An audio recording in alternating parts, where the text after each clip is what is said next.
আজকে যে মন্ত্রটি নিয়ে আপনাদের সামনে আসলাম সেটা হলো, যদি কোনো ব্যক্তিকে ভূত, প্রেত, ডাইনি, যুগ্নি, মাসানকালী, জিনপরি ধরে থাকে, তাহলে আপনারা এই মন্ত্রটি দিয়ে বন্ধন করতে পারবেন। আরও কোনো দিনও ওই ব্যক্তির শরীরে আর ওই জিনিসগুলো প্রবেশ করতে পারবে না, তারা বন্ধনে পড়ে যাবে।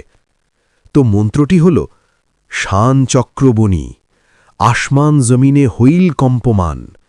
সেই দিন হইতে শানের চঞ্চাল, পূর্বে ভানুরাজ ছাড়ে এক শান, উত্তরে চমুণ্ডাকালী ছাড়ে এক শান, পশ্চিমে পীর কাঁপে, দক্ষিণে সাগর, সিংহের পিষ্টি সাজে ভোলা মহেশ্বর, শান নামে গুরুচণ্ডী, চমুণ্ডা হইল ঘোর অন্ধকার। এটা একটা শক্তিশালী মন্ত্র। এর নিয়মবিধি হল, 3টি মালভোগ কলা লাগবে, একটি কলার ওপর 9 বার পড়ে 9টি ফু দিতে হবে। এইভাবে 3টি কলার ওপর মন্ত্র পড়ে ফু দিতে হবে।